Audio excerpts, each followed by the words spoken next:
de Saúl. Saúl y Jonatán deciden ir a la guerra contra el enemigo, pero se le había olvidado que el enemigo le había quitado los guerreros, que eran los que afilaban las espadas, los que afilaban las lanzas. Y algo que a mí me atrae mucho de esta historia es que muchas veces nosotros como creyentes también vamos a la batalla con las armas botas, sin filo ninguno. Y aún así Saúl y Jonatán decidieron ir a esa guerra y a esa batalla. Dicen que antes de leer esos versículos que leí, dice que Jonatán fue y obtuvo una victoria en ese momento. Y ahí el pueblo decidió salir a la batalla contra los filisteos. Los filisteos no eran nada más y nada menos que los enemigos número uno de los israelitas o de los hebreos en ese tiempo. Cuando me puse a estudiar la palabra y me puse a chequear, ese lugar que dice ahí, Misma, significa lugar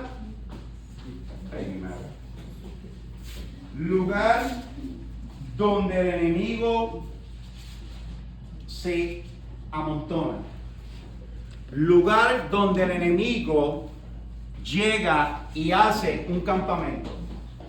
Y ahí era donde iba a ser esa batalla, ese lugar en Misma.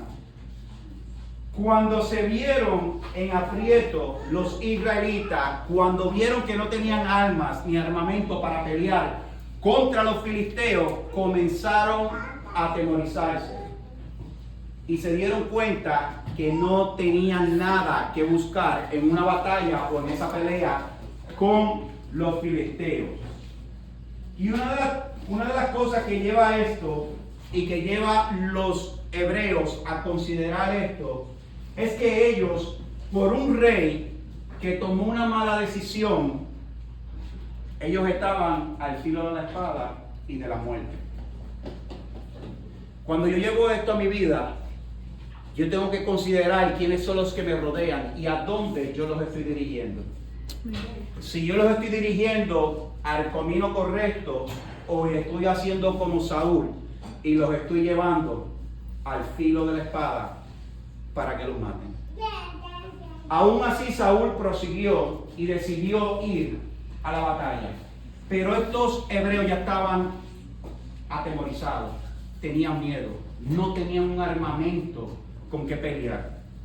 Sus espadas, sus lanzas, aunque les intentaran usar, no iban a matar a nadie porque no tenían filo, no estaban afiladas para contraatacar o incluso para atacar.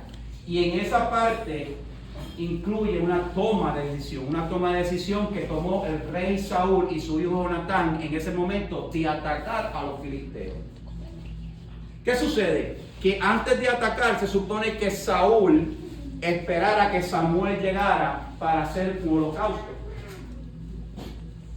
Y Saúl, como era el rey y tenía dominio propio y pensaba que era el rey de reyes, decide hacer el holocausto. Cuando Samuel llega, le dice: ¿qué has hecho?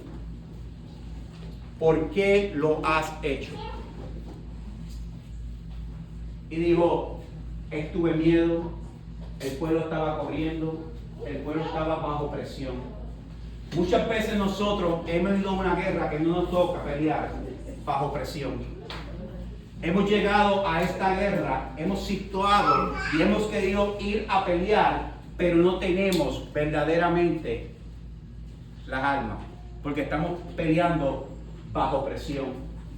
Vemos que llega la carga, vemos que llegan las situaciones y en vez de buscar al verdadero, decidimos ir en contra de él y hacer lo que a mí me da la gana. Y aunque parezca bien que yo decida ir a la guerra teniendo fe en el Señor, pero si estoy sin alma es imposible que yo pueda pelear una guerra o una batalla. Yes. Porque mi fe no va a ganar la batalla. Quien va a ganar la batalla es Cristo. Y cuando Dios está en nosotros, entonces yo me puedo tirar a pelear esa batalla en confianza y en fe. Pero la fe no es suficiente para ganar una batalla si el que da la fe no está en ti, o no está contigo, o no está caminando contigo, o no está de acuerdo a lo que tú piensas. Y el enemigo número uno de los hebreos eran los filisteos. El enemigo número uno de cada uno de nosotros somos nosotros mismos. Amén. Cuando yo aprenda a controlar ese yo, o ese ego, o esa persona que vive dentro de mí, que lo que quiere es hacer lo que él quiere, dándose la autoridad de rey y señor de su vida, no vamos a tener el respaldo de quien nos llama. Porque no dejamos que él crezca en nosotros. Y una de las rivalidades más grandes que nosotros tenemos como creyentes es que nosotros preferimos tomar nuestras decisiones a nuestro entorno, a mi conveniencia, a lo que yo pienso, a lo que yo estudié y a lo que yo creo. Pero se nos olvida que hay una palabra establecida por Dios ya para nuestras vidas. Cada uno de los que estamos aquí tenemos una palabra de parte del Señor. Estemos congregándonos o no estemos congregándonos. Hay una palabra sobre cada uno de nosotros que ya Dios estableció desde un principio para cada uno de nosotros. ¿Cuándo esa palabra se va a cumplir? Cuando yo, Emilio, decida caminar de acuerdo a lo que Él me llamó. Saque mi pensamiento, saque lo que yo conozco, saque todo lo que yo sé y comience a rellenarme con lo que Él quiere que yo me rellene, con su palabra, buscando la oración, buscando al verdadero y al que me da vida. Fíjate, el Salmo 156 dice, y todo lo que respira, alaba a Jehová. Entonces, si hay algo que alaba a Jehová, quiere decir que es que tiene vida. Pero Jesús dijo en Juan 14:6, yo soy el camino, la verdad y la vida. Quiere decir que para que tú tengas un camino y tener vida, tienes que tener a Jesús de tu lado. No sé si me entendieron. Entonces, cuando yo tengo a Jesús de mi lado, entonces yo puedo decir, yo tengo vida, voy a la guerra, porque tengo el vencedor, el que venció ya en la cruz del Calvario. Ahora, algo que yo dije, cuando yo leí esta historia, fue una estrategia de los filisteos muy inteligente. Y es la estrategia que utiliza el enemigo para silenciarnos a cada uno de nosotros. Y no podemos ir a la guerra. Ellos hicieron un desarme estratégico en contra del pueblo hebreo. Ellos no permitieron que ningún herrero en el pueblo hebreo pudiera salir a flote. Si no, ellos lo mataban o lo sacaban. Entonces, por ende, los hebreos tenían que ir a los filisteos para que los filisteos le molaran las espadas. Entonces, tú tienes que ir a donde tu enemigo, al que tiene guerra contigo, y tú le tienes que entregar tu lanza para que esa lanza tu enemigo la muele. Y seguro que le va a molar a favor de él, no a favor tuyo. Amén. El enemigo no va a molar una lanza o una hacha, o no va a molar algo para que tú lo utilices en su contra, sino que lo va a moler para que tú lo uses a favor de ellos. Entonces muchas veces nosotros estamos yendo a buscar lo que Dios ya tiene en casa del enemigo. Queremos caminar de acuerdo a Dios, pero nos amolamos nuestras almas en casa del enemigo. Y llevamos nuestra vida a casa del enemigo. ¿Qué prosperidad o qué puede tener mi vida en casa del enemigo? Absolutamente nada. Y esto fue una estrategia que los filisteos utilizaron. Primero, le quitaron las espadas y las lanzas. Lo mismo que el Señor de ellos, de los filisteos, el enemigo de nosotros, hace con nosotros. Nos quita la espada y la lanza. O sea, nos quitan nuestra alma. Lo primero que nos saca es la Biblia y la oración. La espada es la palabra de Dios. La lanza es la oración. Si yo no entro en una constante comunicación con el Dios que yo le sirvo a través de la oración, estoy perdiendo. Pero si tampoco lo busco en la palabra, que es cuando Él me habla a mí, estoy perdiendo. Entonces los filisteos le quitaron la lanza y la espada. Otra de las cosas que le quitaron fueron el azadón. El azadón que muchos aquí lo conocemos como la asada o la asada, que era cuando una especie de metal con un palo y uno hacía los hoyos y ahí uno sembraba. Pero algo muy peculiar del asadón es que cava, remueve tierra dura y con raíces. Muchas veces el enemigo va a quitarte lo que tú tienes a tu poder para poder sacar la tierra que estorba tu caminar y las raíces que han crecido porque tú lo permitiste. El enemigo no sembró las raíces, él simplemente las depositó. Quien le da el crecimiento soy yo. Si yo alimento esas raíces van a crecer y van a ser grandes en mi vida. Pues el enemigo, los filisteos le quitaron el asadón. ¿Para qué? Para que no pudieran remover esa tierra o esas raíces. Otra de las cosas que le limitaron fueron las hachas. Las hachas cortan mediante varios o muchos golpes. ¿Alguien aquí ha usado una hacha alguna vez? Nadie. Juan Carlos, Giancarlo, Jean-Marie. Ustedes saben que con el hacha, si usted no sabe dar donde tiene que dar, la hacha rebota y te puede golpear a ti mismo. Y muchas veces, como nosotros no sabemos manejar el hacha, lo que hacemos es que nos agolpeamos nosotros mismos.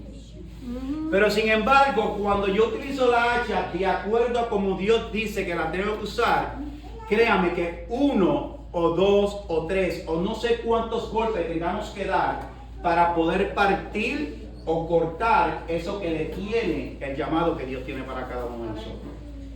Pero hay que saber usar el hacha. Si esta bota, el hacha va a rebotar. Si tu hacha está siendo amolada por el enemigo, ¿qué usted cree que va a hacer? ¿Va a cortar? No va a cortar nada. Va a rebotar. Y muchas veces nos encontramos con el hacha dando y dando y dando, y el hacha rebotando y rebotando, porque no hemos buscado al que nos puso la hacha en la mano. Pero sí buscamos al enemigo para que amuele nuestra hacha. Pero si yo decido buscar al que verdaderamente puso esa hacha en mi mano para que yo corte de raíz todo lo que me estorba, créame que vamos a salir victoriosos. Luego está el hoz, y esta va a ser la última y ya estoy terminando. La hoz, yo no sé si ustedes llegaron a cortar hierba en su casa o matojo. La hoz es como una semiluna y tiene un handle aquí que es corto. Y tú agarras los matojos y tú haces así, y el matojo se te queda en la mano. La hoz funciona para cortar maleza, matojos y lo que estropea la buena siembra. La hoz de nosotros tiene que ser amolada por nuestro Señor. Porque todo lo que nosotros queramos cortar, que está impidiendo que lo que sembramos o lo que el Señor puso en nuestro corazón crezca y florezca, está siendo cubierto por matojos o por algún tipo de hierba que no permite que yo pueda ver lo que Dios está viendo de mí. Y muchas veces nosotros nos encontramos en unas situaciones donde estamos en la situación y no podemos ver más allá de 5 pies. ¿Por qué? Porque lo que vemos simplemente es el matojo. Pero sin embargo Dios vio algo en nosotros que hoy nos permitió estar. Dios vio algo más allá de esos 5 pies que permitió que tú y yo estuviéramos hoy aquí y escucháramos esta palabra. El Señor permitió que nosotros estuviéramos aquí porque Él quiere que tu asadón, que tu espada, que tu lanza, que tu hacha y que tu hoz, 5, se amuelen, pero que Él sea el que ponga el filo perfecto para sacar cualquier cosa que esté en nuestra vida. Iglesia, hay cosas en nuestra vida y hay momentos que hemos ido a la guerra y a la batalla que no nos corresponden.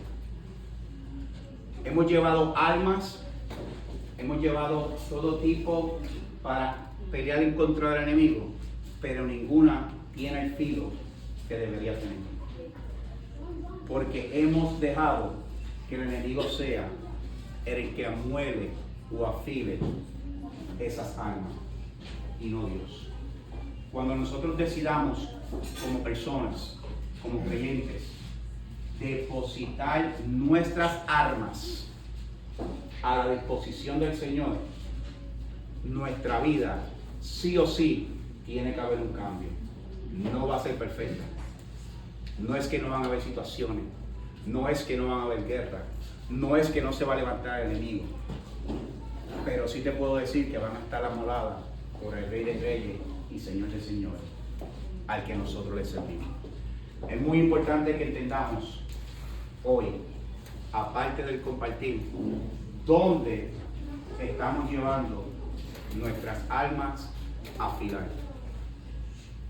Como le dije ahorita, el primer afilador que daña todo el proceso o el propósito de Dios en nuestra vida soy yo. Mi vida no va a correr de acuerdo a lo que Dios establece si yo soy el que estoy amolando las hachas a mi modo. Sino que tengo que permitir que sea Dios. ¿Que se va a tardar? Sí, se va a tardar. ¿Que vamos a pasar proceso? Sí, vamos a ser procesados. ¿Que puede ser que el que está al lado mío llegó último y salga más amolado que yo? Sí, también va a pasar. Porque es la disposición de cada uno o de cada corazón de nosotros que nosotros podamos llevar y tener las armas amoladas. Con esto quiero terminar. Si estamos tratando de pelear contra el enemigo sin Jesús a nuestro lado, estamos perdiendo el terreno y el tiempo. Jesús es el único que nos devuelve nuestras armas con filo, espada y lanza, para que te asegures y te acerques a Él. El azadón, hacha y el hoz, para que remueva las raíces que te causan dolor y la maleza y el arbusto que impiden la visión clara de nuestra vida para comenzar un año. En varios días comenzamos un año nuevo, 2026. Yo no sé si ustedes quieren repetir el 2025. Yo no quiero ser el mismo Emilio del 2025. Cometí muchos errores en el 2025 y todavía estoy aprendiendo de ellos. Pero está de nosotros el dejarle saber al Señor si voy a repetir el año o voy a caminar en un año nuevo con Él. Iglesia, póngase de pie.